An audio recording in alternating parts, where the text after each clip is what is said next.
সুমি দাঁড়াও, খাবা না। আমি বারণ করলাম, তুমি খাবা না। কেন খাবো না? বাবু ব্রেস্ট ফিডিং করছে না, বাবু এই মুহূর্তে ছোট এখানে ঘুমোচ্ছে, আর তুমি এখন আচার খাচ্ছ। আচার খাচ্ছি না, এটা দেখো আলু কাবলি মাখা। দেখি নিয়ে এসো কাছে, দেখি এটা কি আছে এর মধ্যে। আলু কাবলি, এখানে আলু, টমেটো, শসা, ছোলা, মটর এগুলো দেওয়া আছে। এর মধ্যে টক জল নেই, টক নেই, অল্প আছে, তেঁতুল টক আছে তো? আছে অল্প, আমি বলেছি এত কথা শুনবো না, ঝাল আছে তো?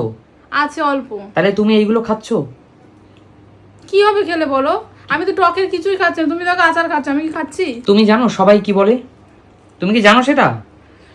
সবার কথা শুনতে পারবো না। সবাই বলে যে যেহেতু বাবু ব্রেস্ট ফিডিং করছে আর তুমি যদি এইটা খাও তাহলে তোমার এই খাবারটাই নাকি ঝাল টক এগুলো বাবুর পেটেও চলে যাবে। আরে এটা সবাই বলে, ডাক্তাররা কিন্তু এটা বলে না কখনো গো। তোমার ডাক্তার কি বলেছে তোমাকে? বলেছে যা ইচ্ছে তাই খেতে পারবো এখন। বলেছে বেবি হয়ে গেছে, পেটে থাকতে খেতে হয় না, বেবি হয়ে গেছে এখন, ও আলাদা তুই আলাদা, তাই বলে। তাই?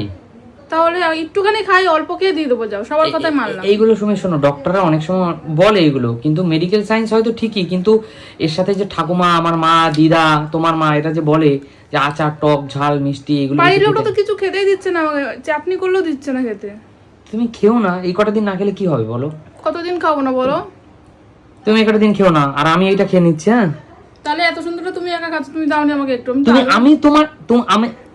আমি এক হলাম? তুমি তো বাবা হয়েছো। আমি বাবা হয়েছি মানে তাই কি হয়েছে? বাবু কি ব্রেস্ট ফিডিং তোমার থেকে? সবকিছু মাই করবে, বাবারা কিছু মানবে না? বাবু তো ব্রেস্ট ফিডিং তোমার থেকে করছে। তা তুমি তো বাবা ওর, তুমি জানো? এটা কোনো কথা হলো সুমি? মাদের যেমন মানতে হবে তেমন বাবাদেরও মানতে হবে।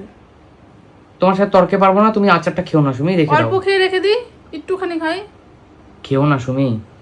বন্ধুরা আপনারাই কমেন্টস করে জানান তো যে সুমির কি আচারটা এই মুহূর্তে খাওয়া উচিত, যেহেতু ওই আমাদের ছোট্ট পুচকি ব্রেস্ট ফিডিং করছে, এই মুহূর্তে ওর খাওয়া উচিত কি, সেটা একটু কমেন্টস করে জানান। ঠিক আছে, আমি দিয়ে দিচ্ছি না, আমি এটুকু মুখে দিলাম না।